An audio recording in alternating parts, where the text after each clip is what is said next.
Lewis and I spent a lot of time playing games together, but he was surprisingly bad at them. He died a lot.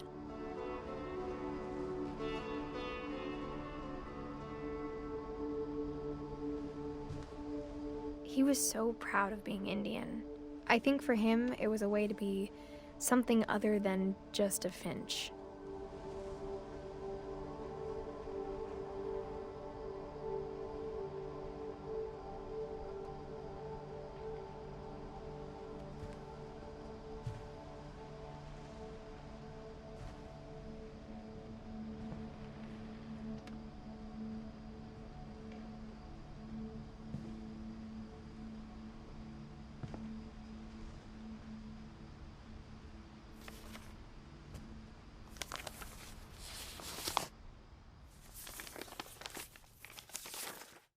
Dear Mrs. Finch, as Lewis's psychiatrist, I can understand your desire for an explanation.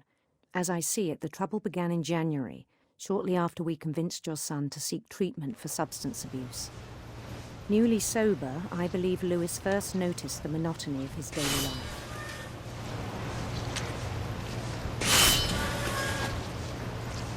He kept working at the cannery, but he withdrew part of himself.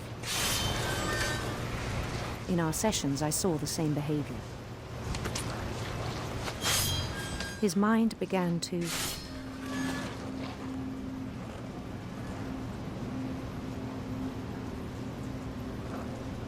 wander.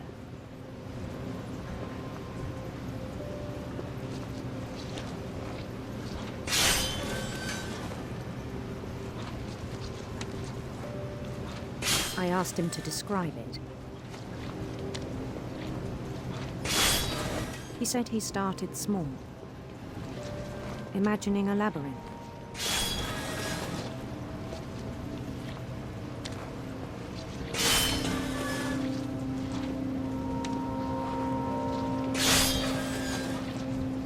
He'd feel his way about. Then something moved. Bats. And toads.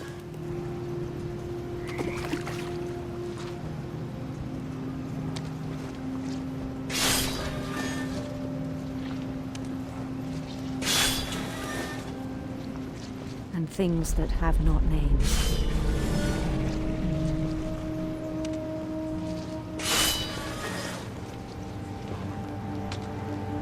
He knew it was all in his head.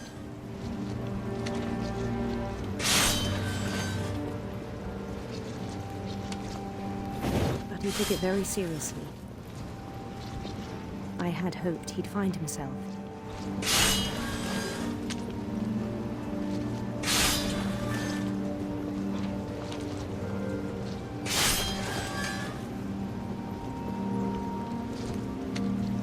But he found something more.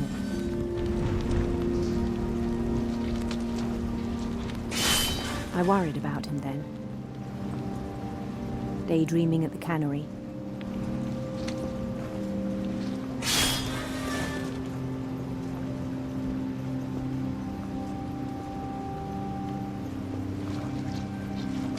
I spoke with his boss. But he said Lewis had become a model employee. Methodical, tireless, focused. Like a whole new Lewis. So I let him go on.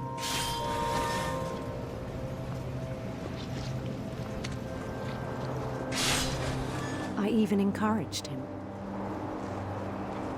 It seemed very promising at first. He told me he'd made a new friend.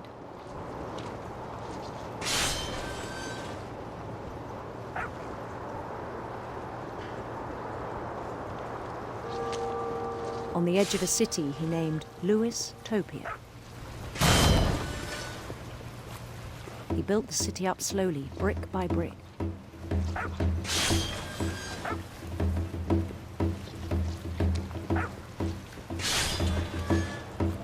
Then he made musicians.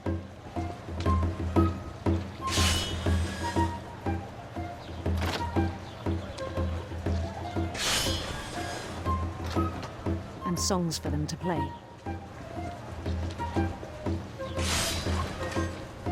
He talked about starting a band.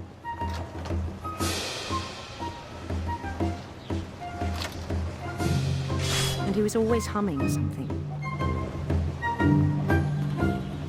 Every day his imagination grew stronger.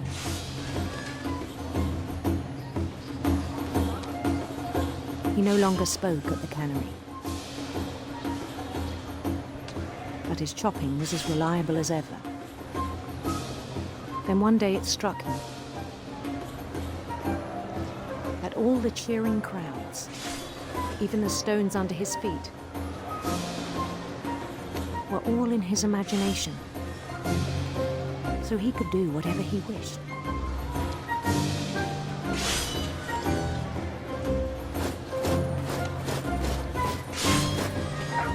He held an election for mayor.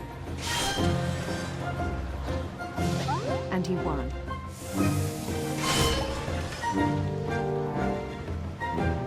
They begged him to stay, but his mind was already wandering.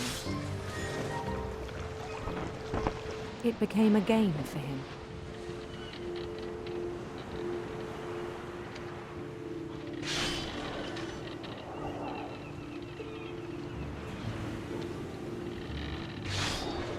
He'd conquer a city, then immediately push on.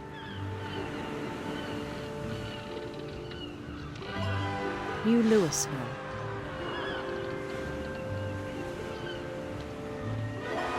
St. Louis. He started drifting away from our reality.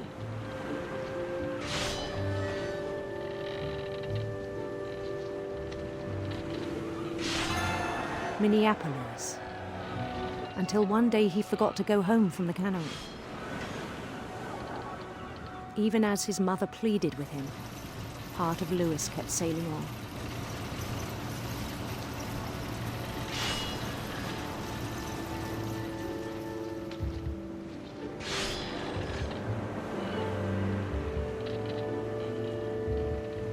In Louisburg, he heard rumors of a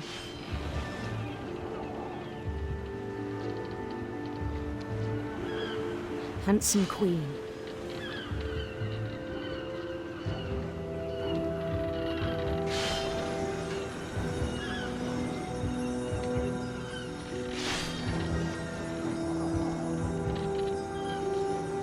The queen was on her own quest for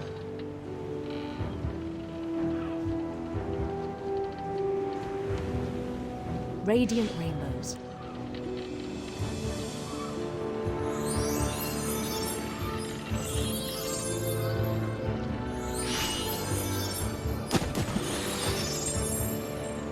He followed the sound of her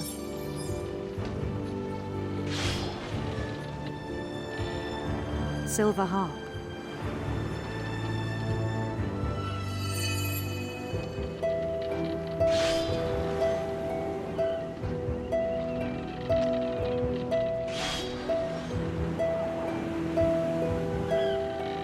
His chase led him to a golden palace east of the sun and west of the moon. Even then, his logic remained sound.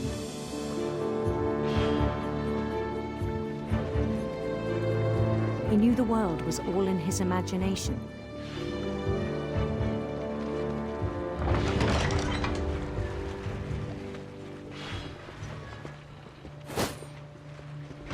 But he was so proud of having created it.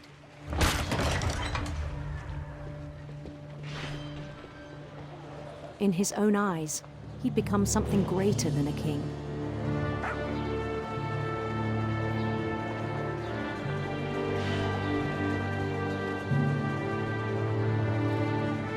For someone who'd never known success in the real world, I think it was overwhelming.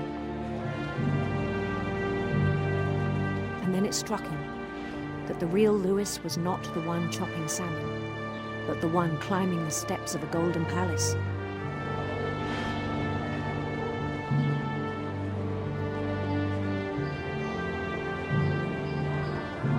My imagination is as real as my body, he told me.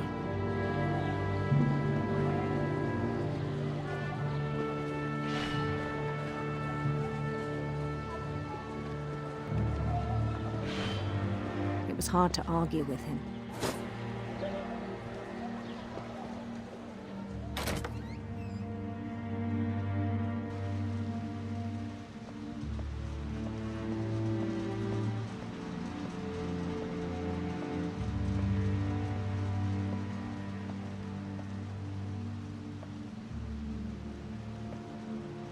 He began to forget the world we know.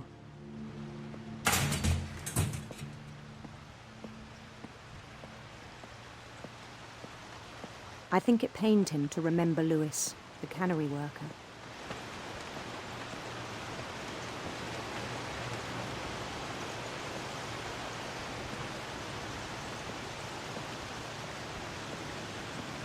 He began to despise the man with a royal contempt.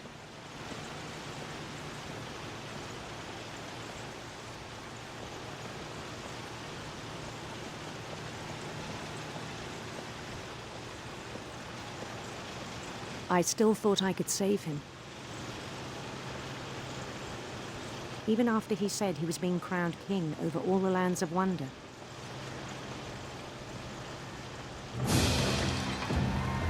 The palace would be packed with his companions.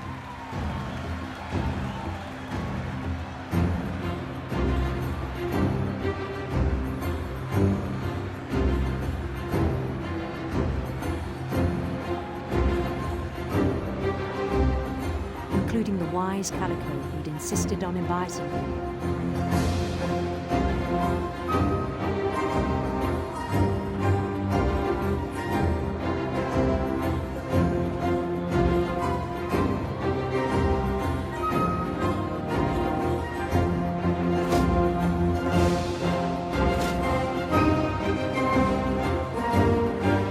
His queen waited, holding his crown.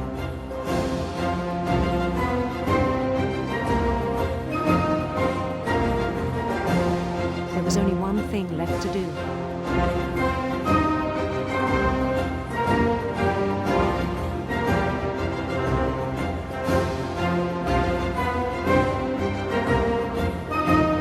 Bend down his head.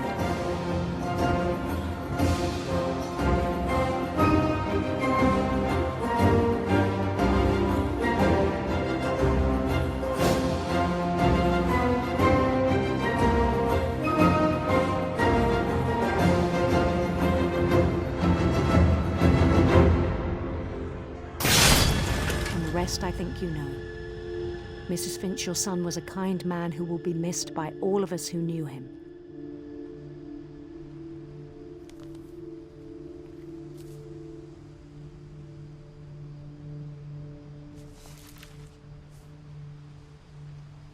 My brother was really cool. I wish you could have met him.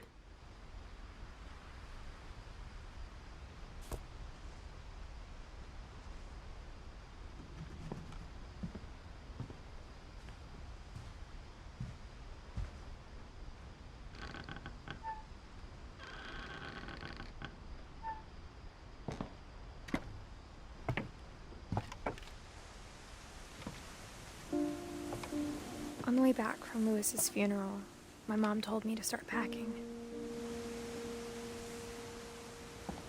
She waited until the day before we left to tell Edie.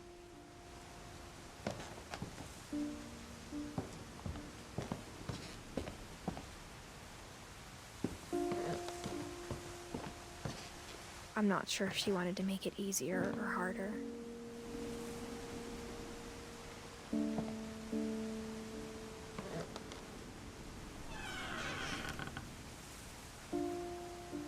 I wish we'd stayed.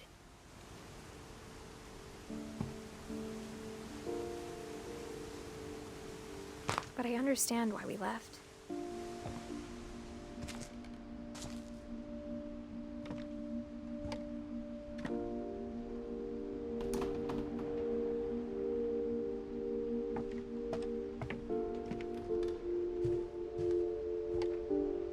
My mom ended up leaving everything behind.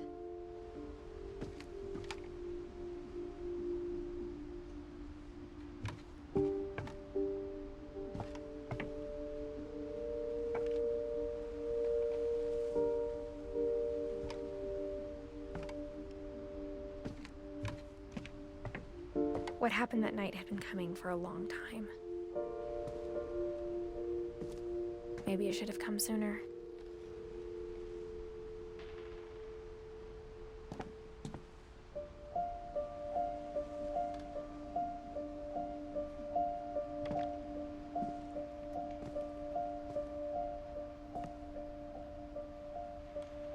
But it had to end one way or another.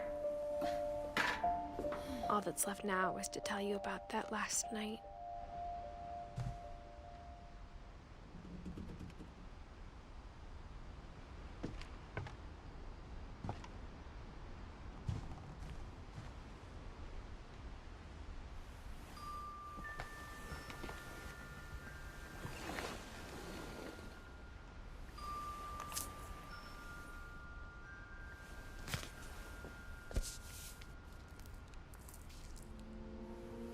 That whole last day, Edie just watched us pack and didn't say a word.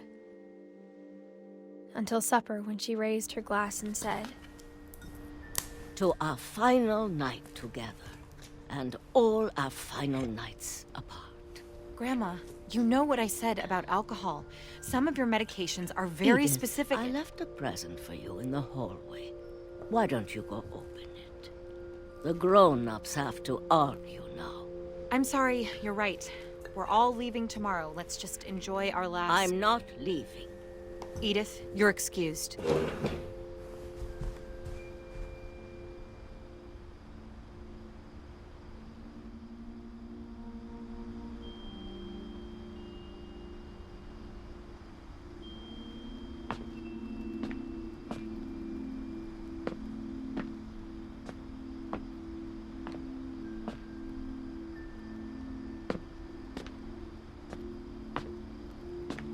the power had been shut off that morning, but Edie always had plenty of candles. When my mom sealed the library, I don't think she knew about the other entrance.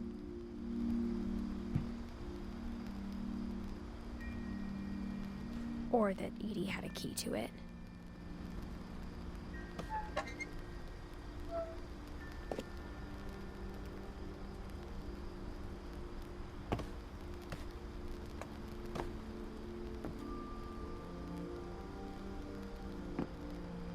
That thing you're afraid of isn't going to end when you leave the house.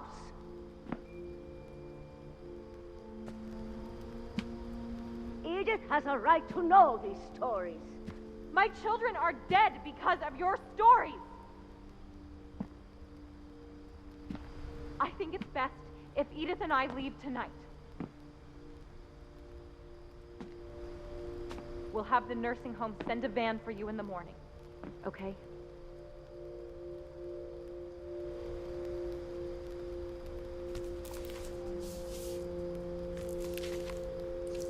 Dear Edith, there's so many stories I wish I could tell you, but there's only time for one.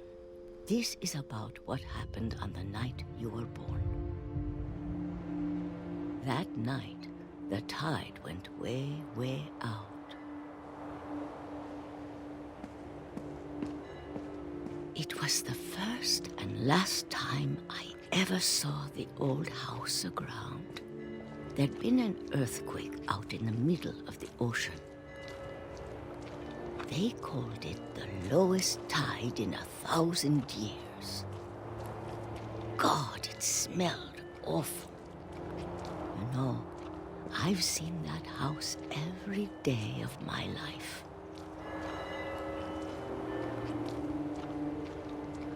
But I never thought I'd go back to it. When the fog rolled in, I lost my way.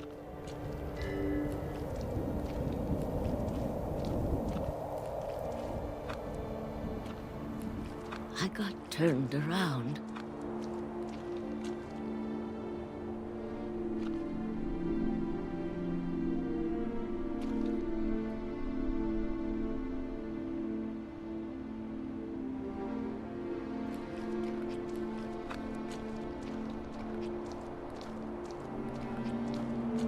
I started seeing things.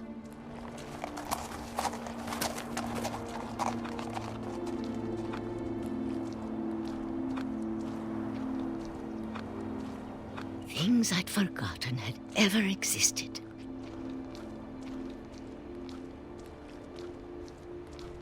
But when I saw them, they felt like old friends. That night, a lot of things came back to me. Or maybe I came back to them.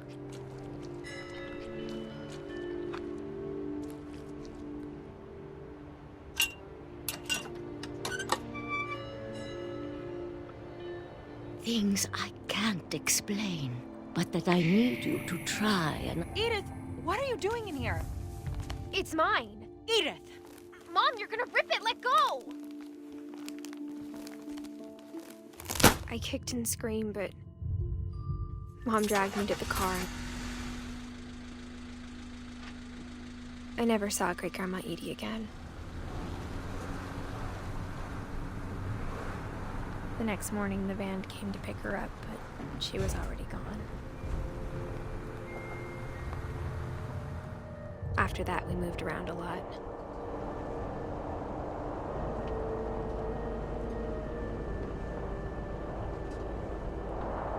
We both tried to make the best of it.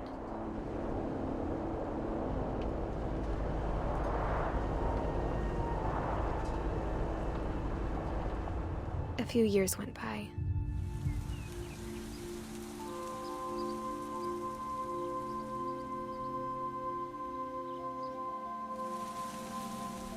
My mom didn't like to talk about it. But she started getting sick a lot.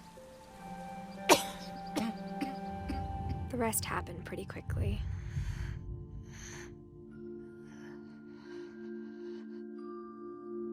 She got better for a while, and then she didn't.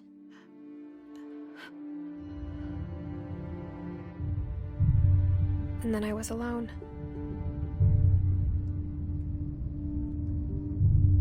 The last Finch left alive.